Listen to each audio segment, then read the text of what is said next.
And how many boxes in total did Mr. Nato remove from the storage room in Mar-a-Lago? And I believe it's referenced in paragraph 59 as well. Yes, I believe, as it says in paragraph 59, between the 23rd of May and I think it was June 2nd, he removed at Donald Trump's direction a total of 64 boxes and brought them to Trump's residence. And he took them to Mr. Trump's residence from the storage room, is that right? Yes.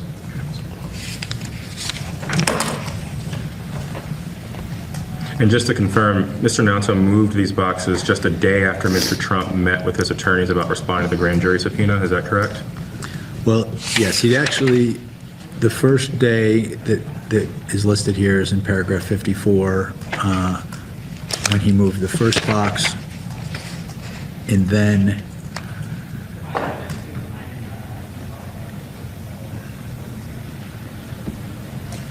so then if you look at paragraph 59, subsection A, 3 boxes were moved on the 24th. On the 30th, Trump and Nauta spoke by phone for about 30 seconds, and very shortly after that, over a period of a little less than 2 hours, Nauta moved another 50 boxes from the storage room. That same day, there was a text exchange between Nauta and the president's wife, and in that, I'm summarizing here, but it's on paper. She was saying we're not going to have room for all these boxes on the plane, and Mr. Nauta replied, I think he wanted to pick from them. I don't imagine him wanting to take the boxes. He told me to put them in the room and that he was going to talk to you about them. And then on the first, 11 more boxes were moved out of the storage room. So let's, that's a lot of movement of boxes, right? And it makes sense that it's under the concealment of evidence section of your indictment. I believe going to paragraph 63, you provide a pretty succinct summary of the number of boxes that were moved versus the number of boxes that were returned to the storage room. So do you mind summarizing that piece for us so we understand exactly how many boxes were left in the summary room? So paragraph... Or the storage room, sorry. Sure. Paragraph 63 summarizes that between May 23rd and June 2nd, Nauta, at Trump's direction, moved 64 boxes from the storage room to the residence. And then afterwards, Nauta and De Oliveira returned to the storage room only 30 boxes. So there were only 30 boxes left in the storage room, although there were 64 boxes that were at Mar-a-Lago, to your knowledge, based upon this indictment. Well, they returned 30. How many more were still in there that they hadn't taken at all? That would be added to that. Why was there any significance to moving all these boxes prior to June 2nd of 2022? And I believe this is referenced in the false certification of the FBI section of the indictment. But what's the significance of moving all these boxes just before June 2nd of 2022?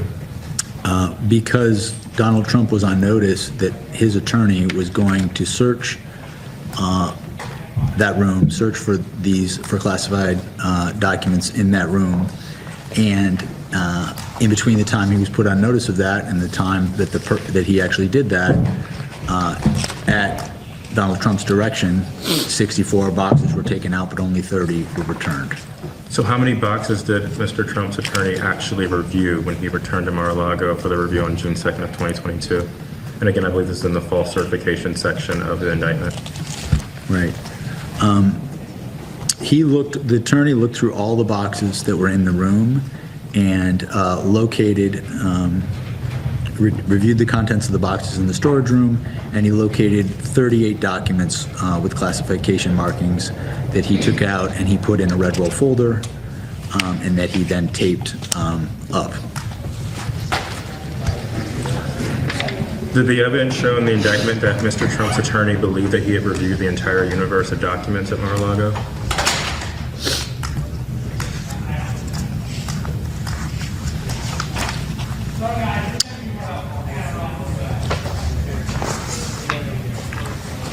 I'm trying to see if that's here in the indictment. I could answer that question Well, I can't answer anything that's not in this indictment, but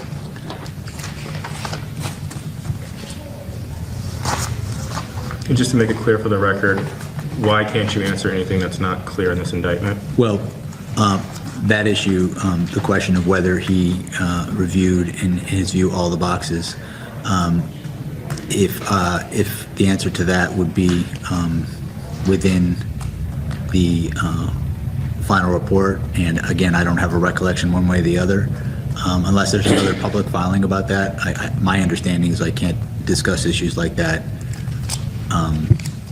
due to the injunction. Understood. Let's move on to the next section about the attempt to delete security camera footage. And we're working our way up to this August court-authorized search of Mar-a-Lago, if you can't see where we're going here. So on page 27, that's the section that starts the attempt to delete security camera footage. Did the evidence show that Mr. Trump attempted to or tried to direct someone else to delete security camera footage at Mar-a-Lago? Yes. Can you please describe from the indictment, of course, what evidence showed that Mr. Trump directed someone to delete security footage at Mar-a-Lago?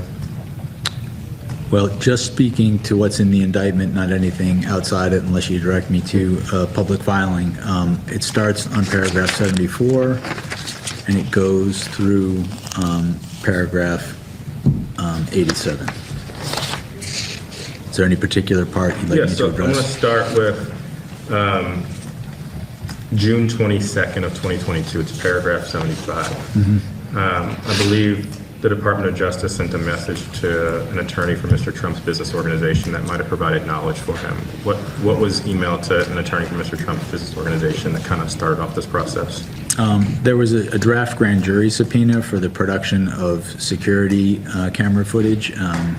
And the previous paragraph notes that agents had observed surveillance cameras near the storage room where the classified documents were stored. And so a draft subpoena was sent on the 22nd of June. Yes. And then following the draft grand jury subpoena being sent to the attorney for Mr. Trump's business organization, it looks like Mr. Trump had a phone call with Mr. De Oliveira the day after on June 23rd of 2022. Is that correct? For 24 minutes. Yes. And then the actual subpoena was sent by the Department of Justice to an attorney for Mr. Trump's organization on what day? And I believe this is in paragraph 77? Yeah, Friday, June 24th. And what was that subpoena? What records was it requesting? Any and all surveillance records, videos, images, photographs, and/or CCTV from internal cameras at certain locations at the Mar-a-Lago Club, including on ground floor basement, from January 10th to June 24th of 2022. Notably, the same day that the Department of Justice emailed Mr. Trump's attorney the actual final grand jury subpoena, it looks like Mr. Trump may have tried to reach out to Mr. Nauta, and it's described in paragraph 78. Do you mind discussing or telling us what this interaction might have looked like between Mr. Trump and Mr. Nauta? What paragraph 78 describes is an attorney for Trump speaking to Donald Trump about the subpoena for security footage. A little over 2 hours later, Waltine Nauta received a message from a coworker indicating that Trump wanted to see him. And then less than 2 hours after that, Nauta, who was supposed to be traveling with Trump to Illinois that day, changed his plans to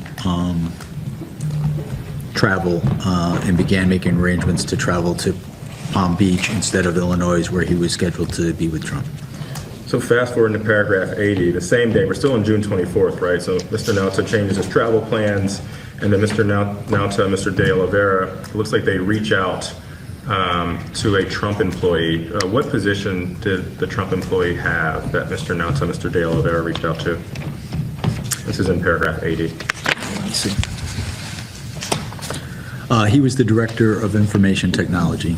And what was, and this is in the subsection of paragraph 80, subsections A through E, what was the nature of the conversation between Mr. Nauta and Mr. De Oliveira and the director of information technology at Mar-a-Lago Club? Paragraph 80 reflects a series of contacts and conversations. First, Nauta reaching out to the director of IT, asking if he's around. Nauta then also reaching out to De La Vera, and then it appears they had a call after he reached out. And then that same employee, the director of IT, texted back to Nauta that he was available. Nauta responded to that. At 6:56 that same day, De Oliveira texted the director of information technology saying, "Hey buddy, how are you? Walter called me early, said it was trying to get in touch with you. I guess he's coming down tomorrow. I guess needs you for something." And the employee responded that he reached out but didn't say what he wanted. I told him I'm local, entertaining family that came from New York City, and he told me no worries. And then the last entry is Trump, that same employee, the director of information technology, texted Nauta to say, if you need me, I can get away, just let me know. Nauta responded saying, sounds good, thank you. So fast forwarding to paragraph 82, because now we're moving on to the next day, which is June 25th. After having these conversations, it looks like Mr. Nauta and Mr. De Oliveira actually go and look at some of the information technology at Mar-a-Lago Social Club. Can you tell us what Mr. Nauta and Mr. De Oliveira, who did they go visit? I think they went to a security guard booth, is that correct? Yes, there's a security guard booth where in that, at that booth, it has where the cameras are, so you can see where the surveillance cameras, like that would be where you could see them. And then they walked with a flashlight through the tunnels where the storage room was located and observed and pointed at the surveillance cameras that were there. And then Monday morning, first thing in the morning, or 9:48 a.m. in the morning on Monday, June 27th, 2022, and I'm trying to keep this tight timeline going. It looks like Mr. De Oliveira continues talking, or at least visiting, other IT officials at Mar-a-Lago. I believe this is in paragraph 83 and 84. Do you mind summarizing what happened just 2 days later on June 27th of 2022? And as you can see, we're building our way up to July and the August court authorized search of Mar-a-Lago. So that day, this is paragraph 83 and 84, De Oliveira walked to the IT office where this same director of IT was working with another employee. There were two people there, and requested that the director of IT step away so he could talk with him. They left the area and they walked through a basement tunnel to a small room that was known as an audio closet. And once inside that closet, he being De Oliveira, told the employee first that their conversation should remain between them. He then asked how many days the server footage was retained, and the employee told him approximately 45 days. And then De Oliveira told the employee that the boss wanted the server deleted. The employee responded that he would not know how to do that, and he did not believe he would have the rights to do that.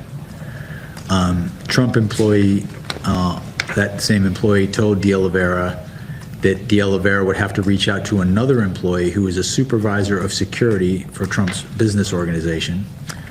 But De Oliveira persisted and insisted that insisted to Trump employee that the boss wanted the server deleted, and asked, what are we going to do? In the last hour with the minority, Mr. Smith, we asked you about folks that were interviewed during the course of your January 6th investigation. I think we talked about Mr. Giuliani, we mentioned Mr. Meadows, we mentioned Vice President Pence. An individual that I failed to ask about was whether you interviewed Director Kash Patel as part of your investigation with the Special Counsel's Office. I can't get into that because of the Judge Cannon's injunction. Okay. Did Director Patel testify before the grand jury as part of your investigation? Same answer. Can you mind saying that just for the record, to make it the record? I cannot answer that question due to Judge Cannon's injunction. And did Director Patel assert his right against self-incrimination as part of your investigation? Can't answer that question. In general, just using your years of experience as a prosecutor, are you aware of any prohibitions that would prevent Mr. Patel or Director Patel from disclosing his own testimony if he did testify with the Special Counsel's office? Just as a general matter, not specific to anything with this case, my understanding is the witnesses can disclose their own testimony. Thank you. Mr. Raskin?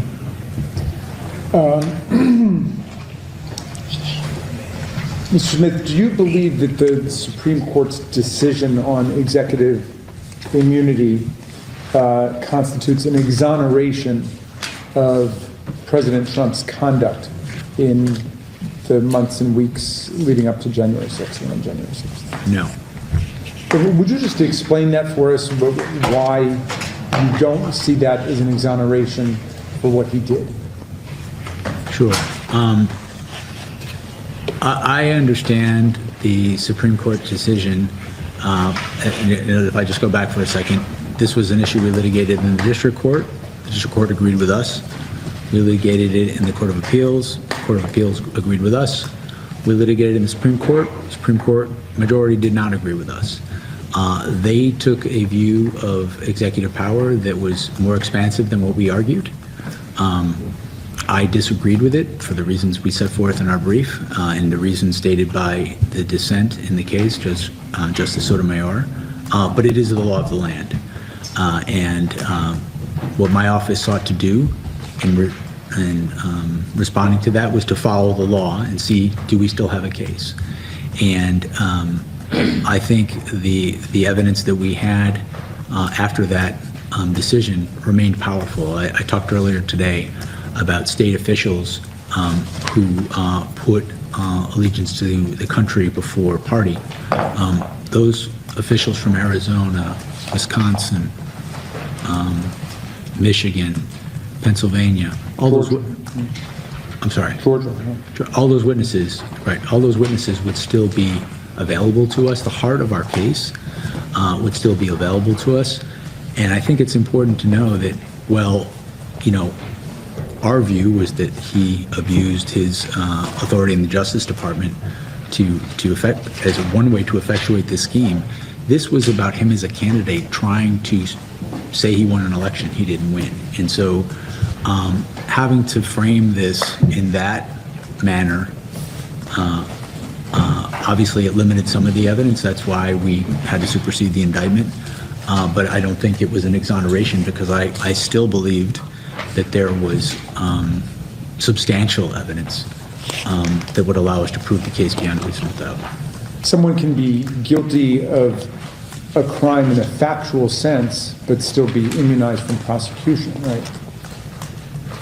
Well, I mean, that's getting sort of like theoretical or metaphysical. I mean, if the court says that that's not a crime, then it's not a crime. But in our case, our view was that that ruling excised a certain portion of our proof, but all the charges we brought, we felt were still valid.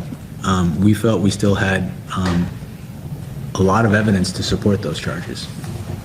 Right. Did you have any questions? But I wonder if you would answer a question based on your experience as a war crimes prosecutor. And I don't know whether over the course of your long and distinguished career you've come to articulate a difference between ordinary crimes, run-of-the-mill crimes, and crimes that have some kind of world historical significance. Perhaps so, perhaps not. But I wonder if you do put war crimes, for example, in a different category from, say, for example, robberies that you've prosecuted, how you would think about classifying the crimes that you had investigated and were prepared to prosecute related to January 6th and the attempt to overthrow a presidential election. So I think as a prosecutor, how you go about investigating those cases and make a decision to prosecute those cases In my view, the principles in the robbery case or in my early career domestic violence case, those are the exact same principles you'd use in the most terrible war crimes case or in the work I had as special counsel. You follow the facts and the law. Nobody's above the law. You treat everybody the same. Applying those principles in more complex cases requires experience, and it's one of the reasons I felt I was qualified to do this job. But the principles, I think, remain the same. In my view, my personal view, is that the difference is the harm. Domestic violence case is awful, should be prosecuted to the full extent of the law, but generally there's one victim. War crimes cases that I've worked on can affect an entire country, an entire culture. I think, and this isn't just me, the Court of Appeals in this case, when we litigated it, said that if the things we alleged were proven, it would amount to attack on the structure of our democracy. Those aren't my words, those are the court's words. And so whether a case is of that import or of less, I think you go about it the same way, but obviously the consequences for our country are quite different. Have you made any statements, or are you willing to make any statements on the firing and removal of the Department of Justice prosecutors who worked on January 6th, on people at the FBI who were involved in the FBI investigation, or on the president's mass summary pardon of 1,600 January 6th insurrectionists and other people involved? I think what has happened to career prosecutors and career FBI agents is awful. It's contrary to the rule of law. It's contrary to who I think we are as a country. One of the agents on our case, he served his country overseas multiple times, war zones. Family of dedicated public servants, wife's family, dedicated public servants. He got fired for doing his job 2 weeks after his wife died. I went to the funeral. I saw his family. I saw a church full of public servants. No reason a person like that should have to go through that. And I'm getting emotional. I'm sorry about that. But I just think that's wrong. Well, thank you for your service to America and to the Department of Justice and the people. Following up on that a little bit, if individuals are fired or lose their jobs simply for taking part of an investigation into someone who is an authority figure or in a high position of government, how does that impact our democracy?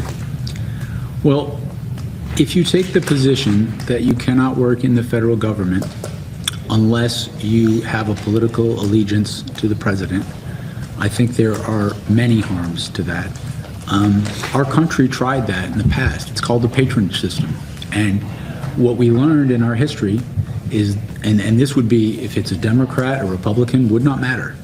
But what we learned is that those systems are rife with not only corruption, but with incompetence. Because the people who have these jobs, they didn't get them because of merit, because they dedicated their career to learning national security law, to learning how to properly investigate a case. They got their jobs because they're loyal to a particular person. That's not fair, but it also makes for people who really don't know how to do the work. And so I think that's a danger to the country. It saddens and angers me in the short term, but I think there are great costs to us long term if that's the direction we go in. I'm gonna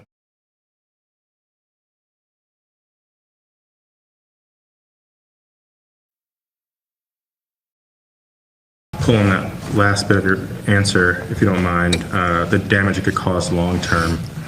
Do you mind elaborating on that a little bit, especially as it relates to, recruiting the talent to the government, to public service who actually has the knowledge and the specialty and the competence to do the job? What types of dangers do you see if this continues? Well, I've just seen career prosecutors who have served, again, Republican and Democratic administrations over and over again. These are the the knowledge sources in the department in different areas. These are the people who mentor young lawyers. And when you take them away, those young lawyers don't have anybody to learn from. My experience in the department, again, doesn't matter the administration. These are not partisans. They're people who have decided they don't want to make a lot of money. They're not looking for fame. They just want to do good work. And I think when you lose that culture, you lose a lot. Speaking of, sections within the government or within DOJ specifically that have particular skill sets and knowledge, I want to talk a little bit about the public integrity section, or PEN. That's come up earlier in the majority's hours, but what's the mission of PEN? The public integrity section was formed after Watergate, and the section litigates complex corruption cases around the country. It does some of those cases on its own. It does, or at least during my time there, it also does cases in conjunction with, in partnership with local U.S. Attorney's Office, bringing expertise about some of the issues we've talked about today to them. And it also is a sort of clearinghouse for expertise on these issues, like the speech or debate clause or things of that nature. Does the public integrity section play a role in checking potential abuses by DOJ as it relates to investigating members of Congress? Well, in particular, I think it's valuable for prosecutors to make sure they get things right. They're the sort of keeper of these issues, and they're the people you go to make sure you're doing things the right way. I guess, are you aware of some of the firings or dismantling that's been going on with the public integrity section since the beginning of 2025? Yes. Do you? Investigations, the Florida case, the DC case, what are you talking about? I don't recall him ever talking about Arctic frost or plasma. I don't remember. Those are some names. Did you talk about the two cases?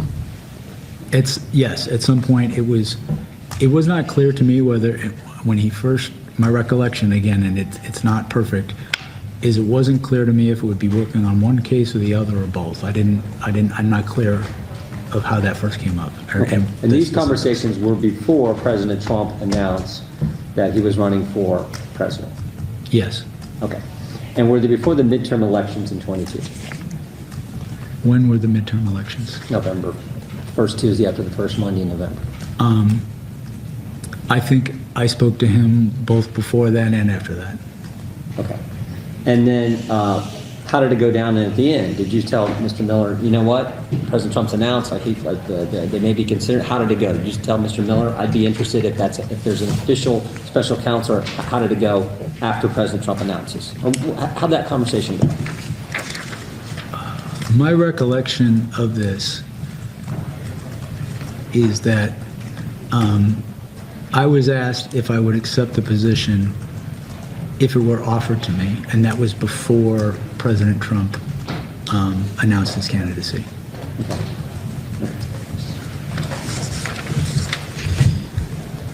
When you were sworn in as special counsel when you were in Amsterdam, is that correct? Yes. Who swore you in? I don't recall. And was it over Zoom or something? Don't recall. Or was someone present? Was, Mr. Cooney or Mr. Cooney and Bratt and several folks came to visit you in Amsterdam, is that right? Not in Amsterdam. I was in The Hague, in the Okay. Netherlands. They probably flew into Amsterdam. Okay. Yeah. And yes, they came to see me shortly after I was appointed. But you don't remember who administered the oath? Who can administer the oath? Like, who's authorized at DOJ to administer the oath? I don't know. But you did take an oath. You remember that? I do recall that, yeah. But you don't remember whether it was was it in the Netherlands? I was still in the Netherlands, is my recollection. Okay. So it had to be either a DOJ official came to see you, or it had to be over Zoom, right? Those were the options? Or over the phone. I really don't have a recollection that I can help you here. Okay.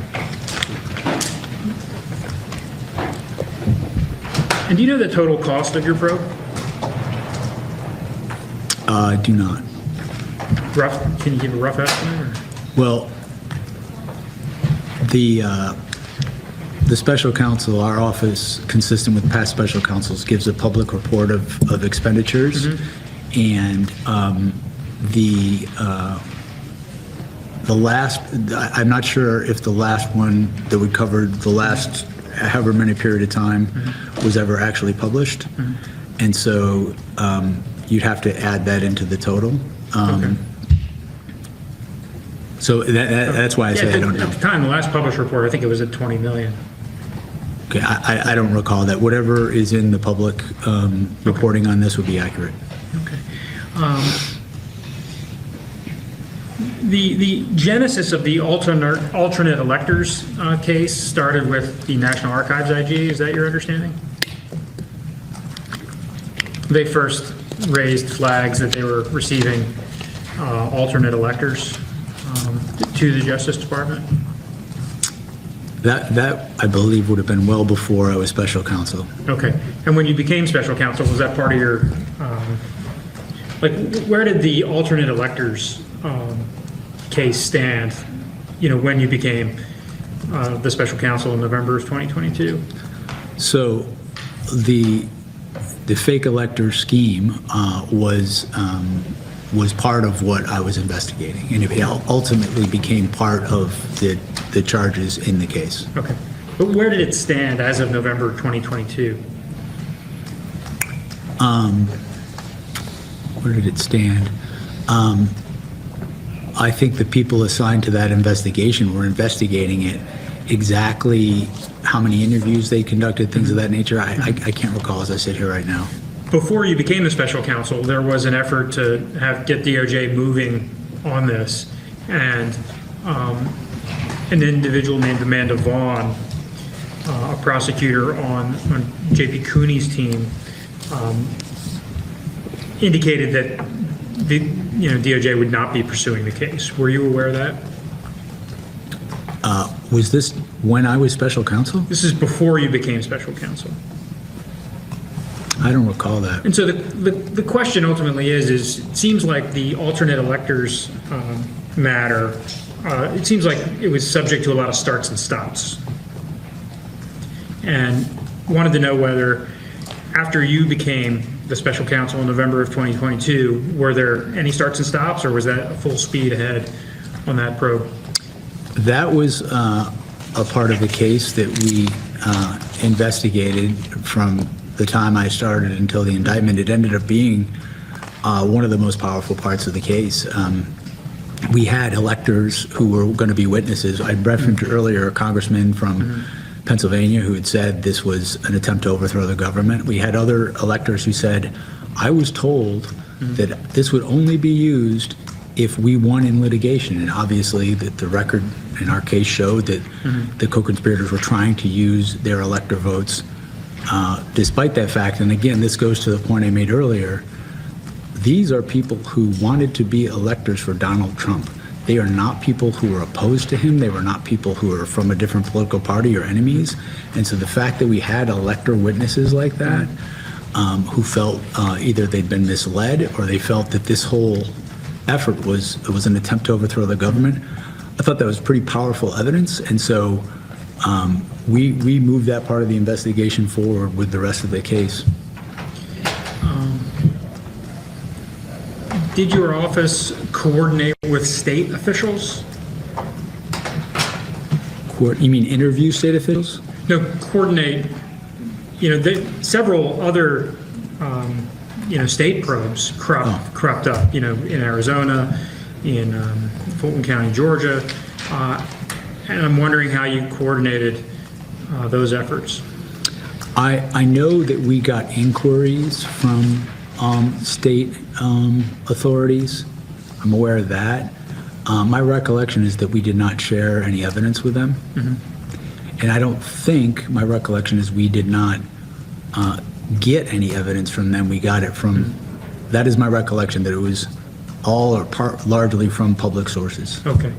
Was there somebody on your team who had responsibility for liaisoning with the Attorney General for the state of Arizona, Chris Mays?